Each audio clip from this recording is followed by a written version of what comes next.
നോക്കൂ എത്ര പെട്ടെന്നാണ് ഇത് വൈറലായെന്ന് നോക്കൂ. നമ്മുടെ എം എ യൂസഫ് അലി ലണ്ടനിലെ ഒരു സ്ട്രീറ്റിലൂടെ നടന്നു പോകുന്നു.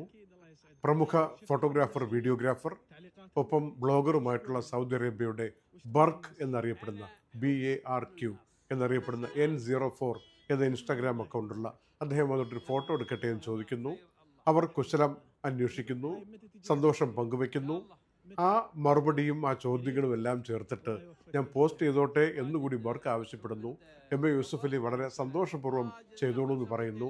അത് പോസ്റ്റായി വന്നപ്പോൾ ഒരു ദിവസം കൊണ്ട് 5-6 മില്യൺ ആളുകളാണ് ഇൻസ്റ്റഗ്രാമിലും ടിക്ടോക്കിലും മറ്റ് ഹാൻഡിൽസിലും ഒക്കെയായി ഇത് കണ്ടത്. മാത്രമല്ല അറബികൾക്കിടയിൽ ലോകമെങ്ങും ഇതൊരു വലിയ ചർച്ചാ വിഷയമായി മാറുകയും ഒരു ഇന്ത്യക്കാരൻ ഇത്തരം ഒരു വലിയ ആഗോള വിജയം നേടുകയും അറബി നാട്ടിൽ ഇങ്ങനെ ഗൾഫ് മേഖലയിൽ ഇങ്ങനെ വളരെ സജീവമായി മുന്നോട്ട് പോവുകയും ലണ്ടനിലും അമേരിക്കയിലും പോലും ആളുകൾക്ക് പ്രിയപ്പെട്ടവനായി മാറുകയും ചെയ്ത കാര്യങ്ങളെക്കുറിച്ച് സംസാരിക്കുകയാണ്. നോക്കൂ, ഇടയ്ക്കൊന്ന് ശ്രദ്ധിച്ചായിരുന്നു. ഇടയ്ക്ക് എം എ യൂസഫ് അലിയെ പരിചയമുള്ള മറ്റൊരാൾ വന്ന് കാറിൽ ഹോൺ അടിക്കുന്നു. അദ്ദേഹം അങ്ങോട്ടും പോയിട്ട് സംസാരിക്കുകയാണ്.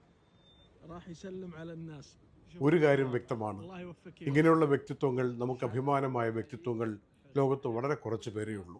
നമ്മുടെ മനസ്സ്, നമ്മുടെ ചിന്താഗതി, പ്രവർത്തനങ്ങൾ ഇതൊക്കെ വിശാലമാക്കി കൊണ്ടുപോകാൻ ആഗ്രഹിക്കുന്നവർക്ക് വിശാലമായ ഒരു ലോകം അവരെ പിന്തുടരും, അവരുടെ കൂടെ ഉണ്ടാകും എന്നതിൻ്റെ ഇന്ന് ജീവിച്ചിരിക്കുന്ന ഏറ്റവും വലിയ ഉദാഹരണമാണ് മലയാളികളുടെ അഭിമാനമായ സ്വന്തം എം എ യൂസഫ് അലി എന്നത് വ്യക്തമാക്കുന്ന ഒരു വൈറൽ വീഡിയോയാണ് നമ്മളിപ്പോൾ കണ്ടത്.